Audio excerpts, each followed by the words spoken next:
Welcome to the Pitia Family Homestead. We are here for season 2, episode 2 of Tea Time with Jen. Tea Time with Jen. So we're gonna jump in today. We have a fun topic. I think it's something that all of us kind of struggle with.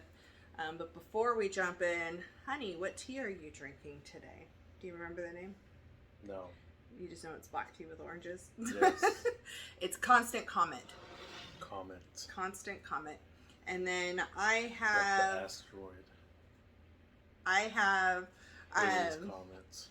Downton Abbey, A That's New not Era. An asteroid, it's a comet. The Violet and Mary tea from the Republic of Tea. So, it's just a fun one. It's a decaf. Downton Abbey tea. Yeah, it's Violet and Mary. You would think they would be caffeinated because they're like the powerhouses. I don't know. Okay. Are you excited about today's topic? Maybe. Okay. Our topic today is being intentional with your words. And words have so much power. I think they're used very quickly, easily, without being necessarily thinking through what you're saying. But they have a ton of power. And there's all of us have been affected by words one way or another, positively, negatively, both at times. And so because of the fact that it's something we all pretty much use words in one way or another, whether it's the written word or verbally talking, right? And that's how we communicate with people. And the way we do that can impact all the real people around us. And so that's why we chose the topic to be one of our topics for Tea Time with Jen. So the reason why this is so important to us, the reason why it's important is going to vary depending on who you are, and kind of maybe it's because of something that's been said to you in the past. Maybe it's due to your living circumstances in life and business, the way you articulate things. But for us, our main one is because our why this is important is because of our religion and our relationship with God. And for that reason, there's a lot of things the Bible says about our words and our tongue. And for us, that is an area that we'll probably continue to work on, intentionally work on for the rest of our lives. But so the Bible says in James that the tongue is sharper than a double-edged sword. And I can think of many times that people have said things that I feel like that is true. And then it also says, though, in Proverbs, that I'm going to read it so I get it right, that pleasant words are like honeycomb, sweetness to the soul and health to the bones. That's Proverbs 16:24. And then in Ecclesiastes, chapter 10, verse 12, it says, the words of a wise man's mouth are gracious, but the lips of a fool shall swallow him up. And in Psalms 19, verse 4, it says, let the words of my mouth and the meditation of my heart be acceptable in your sight, O Lord, my strength and my redeemer. And so it shows what could be so good about our words and how our words should be affecting people. And I remember seeing this image years ago, and I just pulled it up and showed my husband again in preparation for this video. And it's this little kid, and I'll try to pop up the search thing. I think it's copywritten image, so I'm just going to pop up the Google search. And it's this little boy, and he's sitting there, and his face looks like he's been crying, and it's a hand made out of words that is grasping his throat. And that hit me years ago when I first saw that as a mom, in how we are raising our kids, and what power words have over us as children to shape who we are as we grow up. And I think we've both experienced that in different ways, along with a lot of other people. And so, in that same Google search image, there's another picture where there's a woman who's being hugged by the form of a person out of words. And it shows, like, are your words choking somebody out, or are they comforting somebody? Yeah. I think, sorry. I think words, especially through a course of time, can affect the person. Kind of like the word "I love you" and the word "I love you." You're beautiful, and that you're amazing and stuff like that. Because I noticed that, especially with you, that when we first met, you didn't value yourself as much, and you didn't feel the like you were beautiful or anything like that. So to me, I stuck it in my brain that every day, at least once, I said it multiple times, but at least once a day, I would tell you you're beautiful.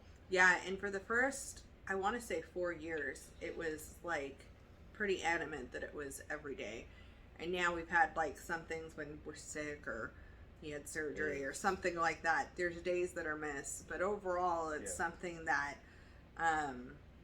is just natural. Yeah, and the thing about that is it gets it in her head that, like, he's saying it enough. Maybe I am.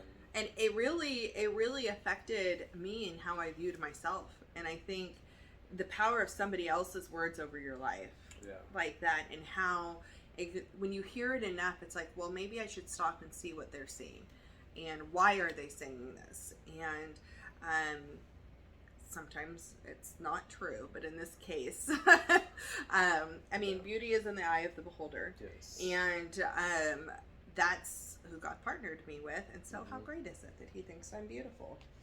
And I think that's one area where we've really shown that. Then also with depression, speaking truth over situations. We kind of touched on that in the last video, but speaking out loud the truth over the situation, the truth over the fear, the promises that we have, the verbally saying it out loud has this immense power to either strengthen you or to let you release. Like, so I was freaking out about something the other day, and I was really stressed out, and he could tell something was going on.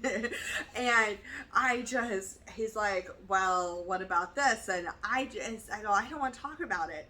And I go, I haven't completely dealt with it all in my head, so I don't really want to talk about it. And he's like, well, you should. And so we ended up talking about it, and it helped me process it better. Like, hearing the words out loud, like, made me realize how ridiculous I was being on some things. But then on other things, it made it realize how some words can be, somebody can say them, and they have one meaning. Yeah. But then you hear them a different way, and your circumstances and your life experiences, everything has you take this one little sentence and take it 1,000 different ways. No way, it was totally not meant. No. And then you tend to beat yourself up over things. I do. And if you can't get it right, or if you can't beat it on the deadline, I'm like, you don't have to stress. This is a not stress. That's why we need to talk. You need to talk, because if you don't say it, you're gonna let it build up in your body, and then eventually, when you're at the peak, you're gonna blow up and you're gonna have a meltdown. And I'd rather you talk and we go over it. Right.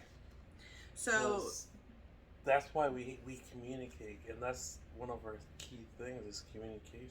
Right, and I think you made a valid point there. I beat myself up a lot, and that's one of the areas that I'm constantly working on, is speaking positive words over myself, and really really working on the areas that need to be worked on, but also recognizing myself, not just having other people recognize it, but recognize myself.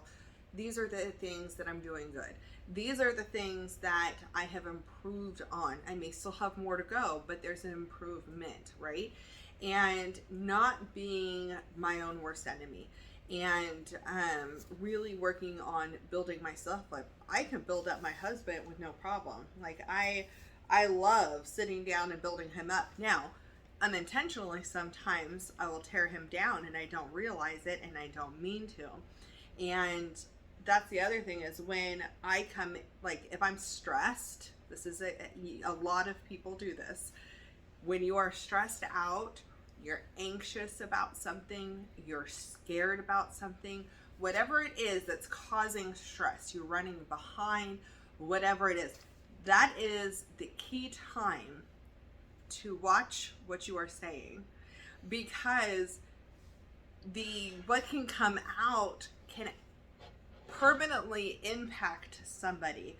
And it's crazy to me, like how much my daughter will remember something I said 10 years ago when we were rushed getting out the door to go somewhere, and how that one little sentence made such an impact on her. And I'm going, it wasn't that big of a deal to me. Like, or we're crazy busy doing something and I'll say one thing and it will hurt his feeling and it shifts like everything. Right? And it's amazing. And sometimes I have to be open to him going, I'm hoping you didn't mean that the way that you just said that, because it just, things come out a specific way, especially when you're not really 100% thinking about it. When you're not being intentional. It comes out, and then when you're reminded, hey, did you mean it this way? Or what did you really mean about that? Mm-hmm. Like, I actually was meaning this way. Like, oh, so you probably should have said it this way because it came out like this. I'm like, oh, no, I don't want to say that. So, my issue is when I'm stressed out, I will blurt things. And I will say things, and then I have to come back and I have to apologize. But even coming back and apologizing doesn't unsay what you said.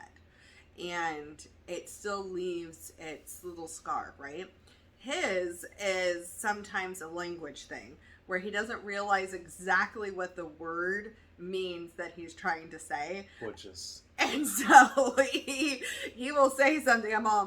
At first I would get offended by things. And now I'm like, can I just ask what you think that means before we continue the conversation, and we work it out, because we know, like, I know that that's an issue that he deals with. He knows that the stress is an issue that I deal with. And so we partner with each other to try to help balance that and to make it better. But really trying to be intentional. And it's those moments when you're not being intentional that you can cause the most harm. And so those are some like real life examples of things that we struggle with, we have done. So, and some of the areas we struggle in. Let's see, some of the things we've improved on. We've improved on speaking truth over things. We have improved on, I feel like I have improved on not knee-jerk reacting in a lot of situations. Not so much when I'm stressed. I'm still working on that one.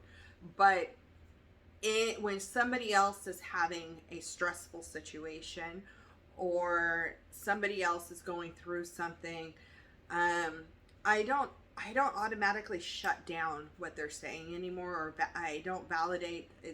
I validate their feelings. Like I go, okay, I can kind of see where you're coming at with that, or let's walk through the process here, and really take the words and work through things, and not just go, you're an idiot for thinking that, or I think the word idiot and stupid pretty much have left our vocabulary.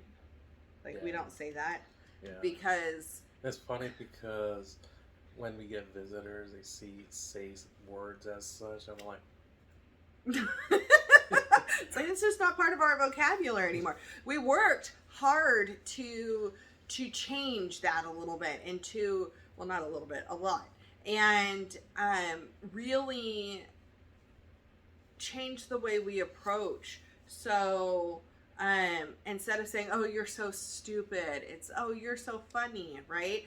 Or that could have been that probably could have been done a different way, or ridiculous sometimes still comes out because Not that we're we're like ridiculously against funny. people saying them or anything like that. It's just we try to avoid it ourselves because those making comments like that can bring people down. Right. I will tell you, if I called him stupid, you would immediately see the shutdown. You see it in his eyes first, and then it just goes through, and he just shuts down. And it really triggered for me how much my words have an effect and a power. Yeah. And it because of that, because of my husband being sensitive, which is a very good thing, it made me better myself, because I am learning, hold on, there's other people in the world that are exactly like him who process, who weren't raised with the sarcastic humor, right? And that's what I was raised in. I was raised in like that kind of humor, which is fine, but not everybody responds well to that. And I think that if you have a choice to build somebody up versus tearing them down, to build them up, there's always another way to say something. There's always another way to say something. And I think that comes down to, if we're talking about calling somebody lazy, that's immediately going to shut them down and make them defensive, right? But going, what are some things that you can do? What are some other ways we could form that? So what are some other things that you feel like you can do? Or what areas can you help out? Like, be productive, whatever it is. Because there's usually, what is the root behind you believing somebody is something else, right? What is it that's causing that? And so sometimes there's a physical pain. Sometimes there's an emotional thing somebody's going through. Sometimes and I'll tell you what, like if I tell my daughter, I'm like, hey, stop being lazy. She's like, I'm not being lazy. Like, and immediately we'll start a fight.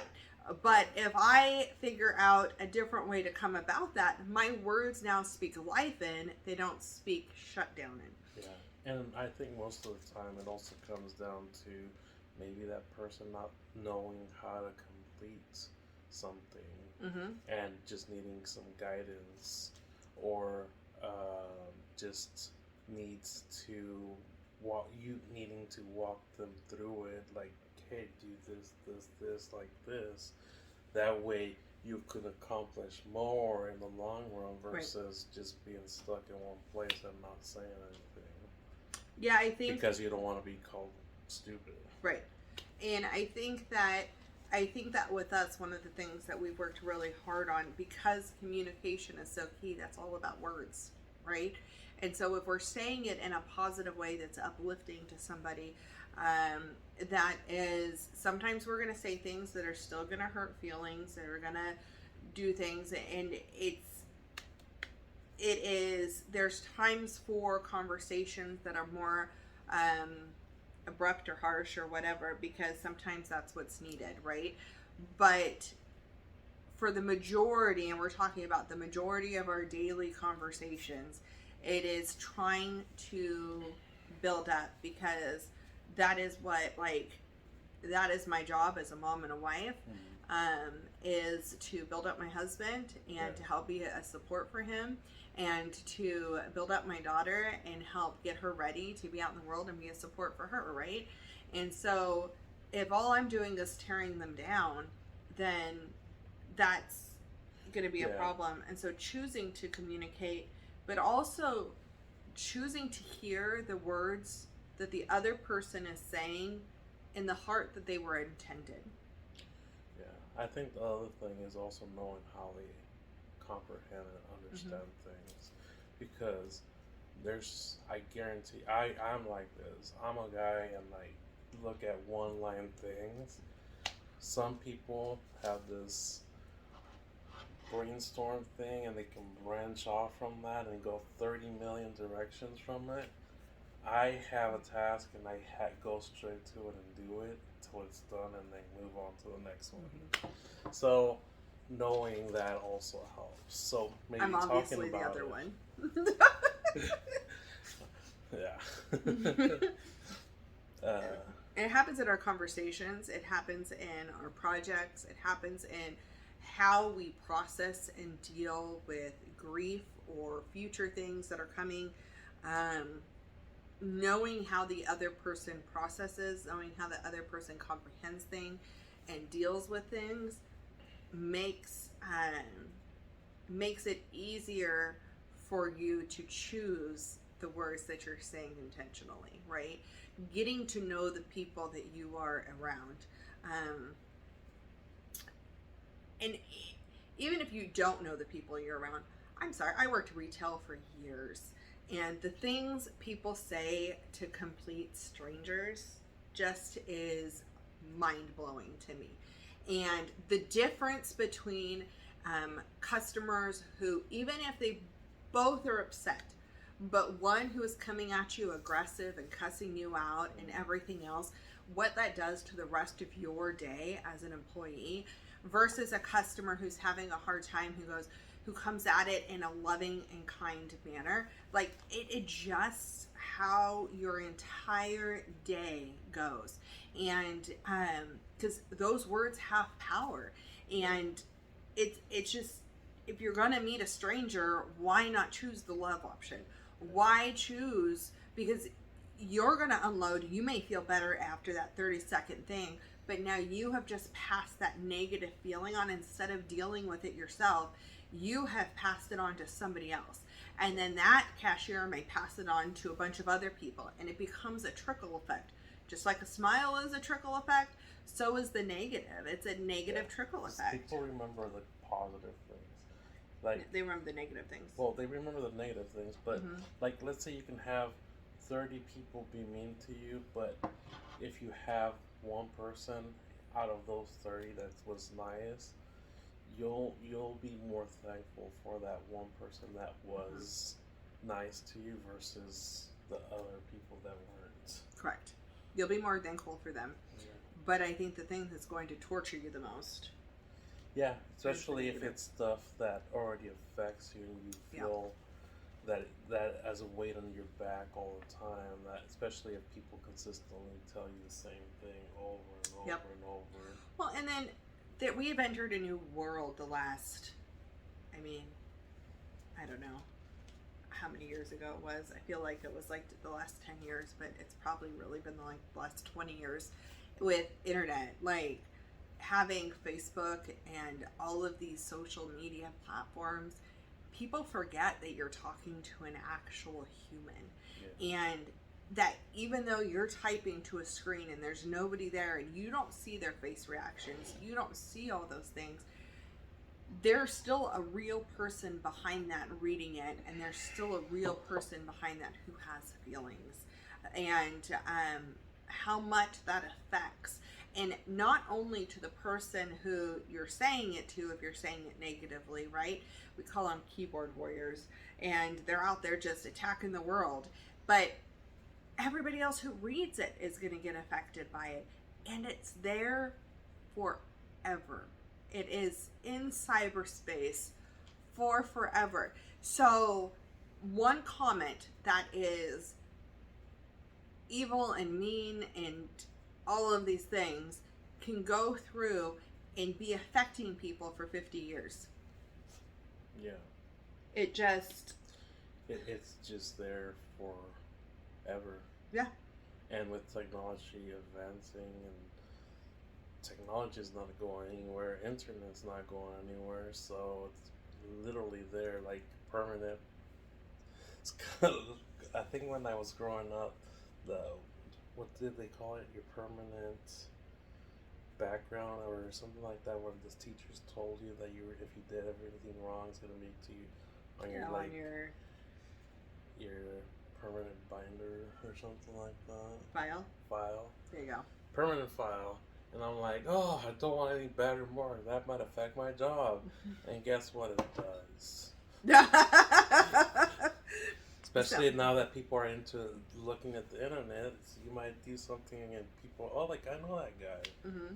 Like, So I think our thing that we want to encourage you in is to choose the words you're saying wisely. Think about it. If you don't think about what you're saying, the tone of voice you're saying it in, sometimes it's not the actual words, it's how we say it.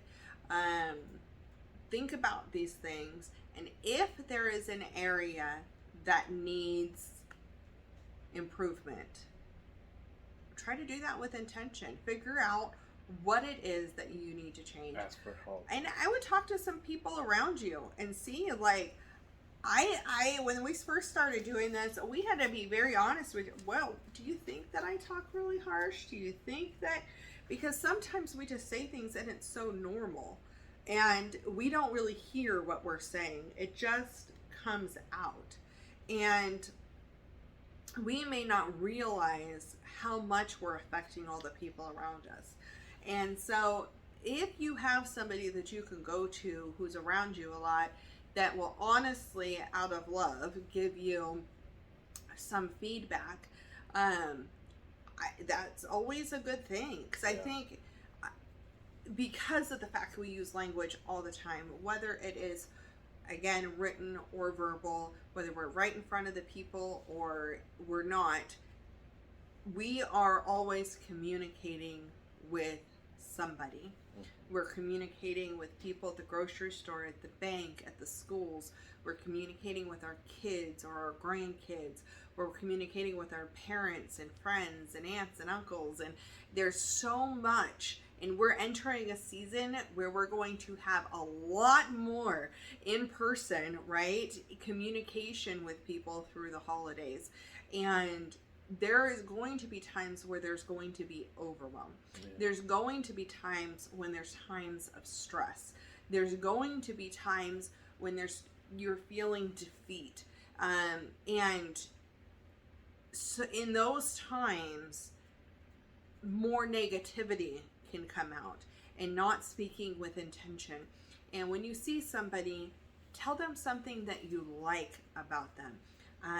Lift them up in some way. I like your sweater. I like your eyes.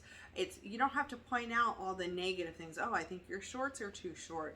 Or that color hair, really? Like, choose which thing you're going to focus on and what thing you're going to share, right? And really work on your words. And I think it's going to make an impact in your relationships, your marriage, with your kids, all of that. And if you have kids, you are the example of how to behave, of how to talk, of how to use your words wisely. And if you're trying to teach your kid to follow Thumper's rules and not say something if you don't have anything nice to say, right? Then we should take our own advice sometimes, or find something. I don't think just the absence of saying something is the answer. I think that finding something positive to say is a good thing, and finding a common ground and something to encourage and to improve on. I think the majority of everything, like what she's saying, is that we always try to be better than how our parents treated us, in a way.